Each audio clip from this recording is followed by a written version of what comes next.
अस्सलाम वालेकुम व्यूअर्स, मेरा नाम अरसलान जाहिद खान है और आज मैं ऑप्शनल सब्जेक्ट्स के हवाले से आपसे बात करूंगा।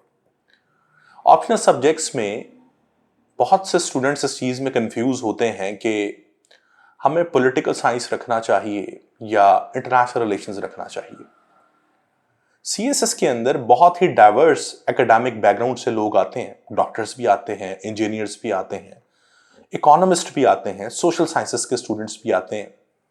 तो उनका ये मानना होता है कि हम स्पेशलाइज सब्जेक्ट्स की बजाय आईआर या पॉलिटिकल साइंस को तरजीह दें, और अगर हमने इन दोनों में से ही रखना है तो क्या हमें इन दोनों में से आईआर सूट करेगा या पॉलिटिकल साइंस सूट करेगा।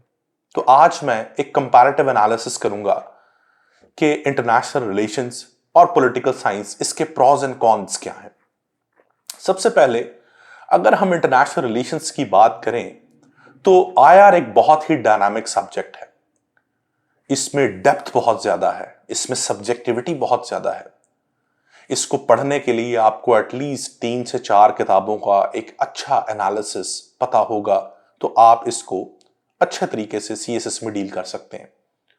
जबकि पॉलिटिकल साइंस ये उतना डाइवर्स, उतना डायनामिक सब्जेक्ट तो नहीं है, उतनी डेप्थ तो इसमें नहीं है, लेकिन इसका कोर्स बहुत ज्यादा है।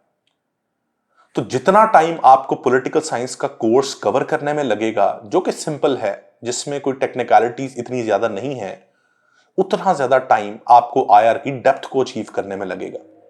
तो पहला पॉइंट कि आईआर डायनामिक है, इन डेप्थ पढ़ना पड़ेगा, एनालिटिकल सब्जेक्ट है, पॉलिटिकल साइंस की विड्थ बहुत ज्यादा है, उसमें उस तरह की टेक्निकलिटीज नहीं है।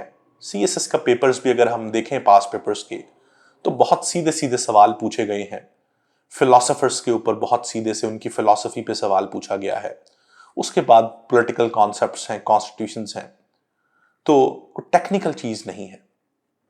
दूसरी चीज ये, अगर हम आईआर को पढ़ते हैं तो आईआर के हवाले से आपका इंटरनेशनल लेवल पर जो एनालिसिस है, इंटरनेशनल इश्यूज की अंडरस्टैंडिंग है, वो बहुत बेहतर हो जाती है। और आईआर में की हुई मेहनत आपको असिस्ट करती है इन करंट अफेयर्स, और खास तौर पे इन इंग्लिश एसे।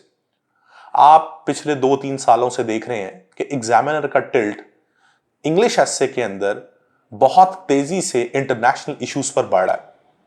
2022 का एसे आपने देखा होगा, जिसमें globalisation, global politics and international relations, world food system, human development, इस तरह के वो इश्यूज थे जो इंटरनेशनल सिनेरियो में पूछे गए थे। तो आईआर पढ़ने का एक फायदा ये है कि ये आपको इंग्लिश एसे में कंप्लीमेंट करता है, ये करंट अफेयर्स में आपको हेल्प आउट करता है, और इसके जो थ्योरेटिकल पैराडाइम्स हैं, इससे आपको इंटरनेशनल इश्यूज को समझने में बहुत बेहतर तरीके से आपको मदद मिलती है, कॉन्सेप्चुअल क्लैरिटी होती है। दूसरी जगह अगर हम पॉलिटिकल साइंस की बात करें तो पॉलिटिकल साइंस को पढ़कर आपको पाकिस्तान अफेयर्स में मदद मिलती है।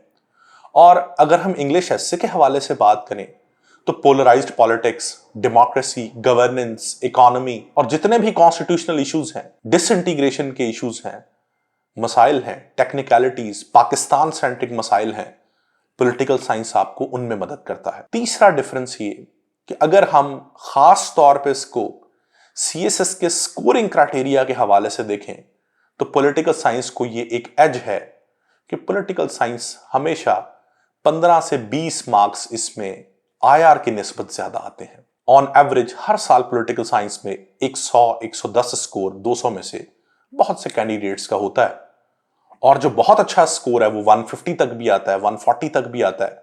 लेकिन इंटरनेशनल रिलेशंस में ऐसा नहीं है। इंटरनेशनल रिलेशंस में ऑन एवरेज 85 to 100 स्कोर होता है।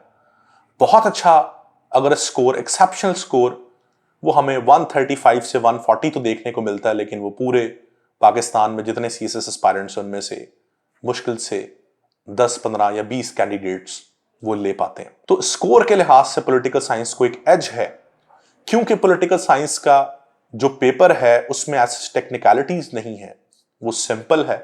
अगर आप कोर्स कवर कर लें, अगर आप उसकी विड्थ सिलेबस की कवर कर लें, तो पॉलिटिकल साइंस आपको आपकी मेहनत का रिवॉर्ड देता है, आपको इसमें एक एज मिल जाता है आईआर की निस्बत। जबकि आईआर एक ऐसा सब्जेक्ट है जो आपकी मेहनत तो मांगता है, लेकिन मेहनत के साथ साथ कभी कभी आपको रिवॉर्ड नहीं भी करता। इन 3 डिफरेंस की बुनियादों पर मैं ये नहीं कहूंगा कि आपको पॉलिटिकल साइंस या आईआर के साथ जाना चाहिए। It's totally up to you. मैं आप पर छोड़ता हूं कि आपके एरिया ऑफ इंटरेस्ट से कौन सा सब्जेक्ट मैच करता है, आपके एकेडमिक बैकग्राउंड से कौन सा सब्जेक्ट मैच करता है। ये चीजें हमें सबसे पहले देखनी चाहिए जब भी हम एक सब्जेक्ट को सिलेक्ट करते हैं। और तीसरे नंबर पे हमें इस डिफरेंस को देखना चाहिए, जो 3 पॉइंट डिफरेंस मैंने आपको बताया, जिसमें स्कोरिंग क्राइटेरिया है, डेप्थ है, सिलेबस है, और इसके साथ साथ जो सब्जेक्ट आप रखने जा रहे हैं वो बाकी मजीद कितने सब्जेक्ट्स में आपको कंप्लीमेंट करेगा।